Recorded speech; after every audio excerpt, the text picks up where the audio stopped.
Hello, everyone, and welcome to the latest installment of the Big Irish Recovery and Other Stuff's vid blog. I'm pretty sure this is number 5.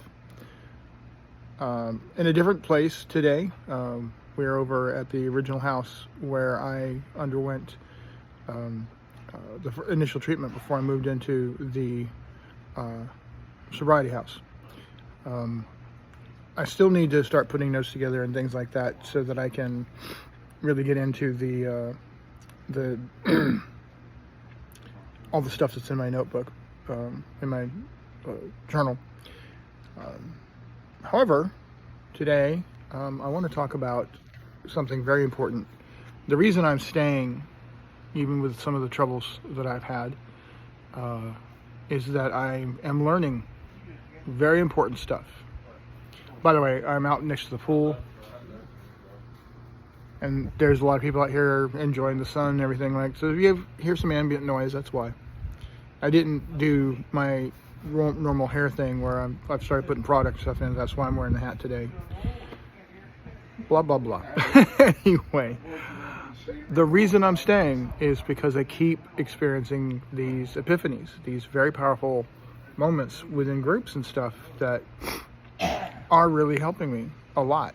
And today I was able to put together some things over the last couple of days and come to understand that I have two non-healthy coping/defense mechanisms, and I've had them for well over 50 years. 50 years, half a century of this hardwired stuff. Is it related to my autism and neurodivergency? Absolutely, without any question. Is it has it been harmful and difficult for me? Yeah. Is it going to go away? No, it's not.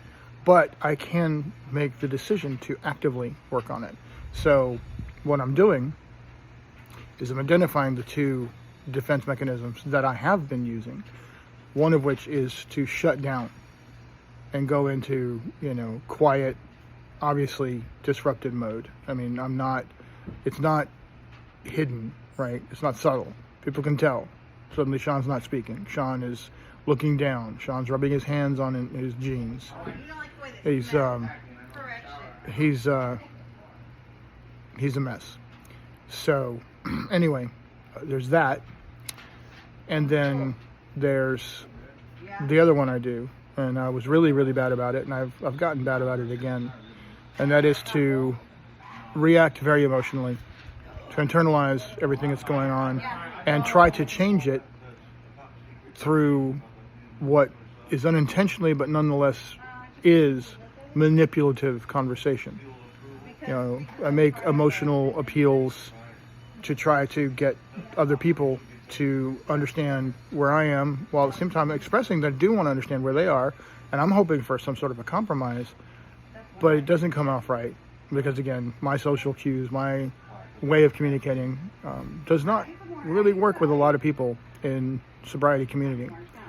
So those two defense mechanisms / non-healthy coping mechanisms need to take a backseat to a third approach, which is to do that stop, breathe, and smile thing that I keep talking about, to go through my mantra, to not internalize other people's stuff, but to think about the situation, give it some thought, look to what I can do effectively, meaningfully, for myself, not assume that I can change what's going on with the other person.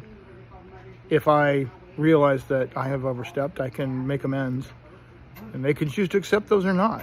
And I have to stop letting that just tear me to pieces. So that's the big thing. It all comes down to that acceptance of what's going on, and what can I do for myself. My cane's falling all over the place over next to me. What I can do, and how does this apply to your potential journey? The same thing. When you live in the space that what other people think, say, or do, or how they react to you, if you live in the space where you allow that to devastate you emotionally, it's going to lead to being in a really bad place. And for addicts, it means being in the place where the only solution that seems to make sense is to drink or use or relapse into some other behavioral pattern that is not healthy. You need to look inside, find your truth. You do not, as I have often done, need to impose that truth on anybody else. If you gotta, get out of the environment if it's safe to do so. But whatever you do, you gotta change the narrative and make it not about what they did to me, what they said to me, how they treated me, and let it instead be, they had their reaction. That's their reaction. Those are their emotions. They're valid for them. I might not like what they say or do or how they react or whatever, but that's not the point. I mean, it has been for me my whole life, but it shouldn't be the point. The point should be, okay. Okay, it's cool. No worries. And then walk away or move on to the next thing or just drop it. And yeah, is it going to be inside you? Yes, it's going to be inside you. But let it process inside you and then find healthy ways to out-process it. Trying to do so right in their face? Nah. It never works out. Not really. Take a few minutes to breathe. Always breathe. All right. Well, that's what I have for y'all today. I'm going into the weekend excited about, doing some Magic the Gathering, maybe find some other gaming opportunities or some other social opportunities, and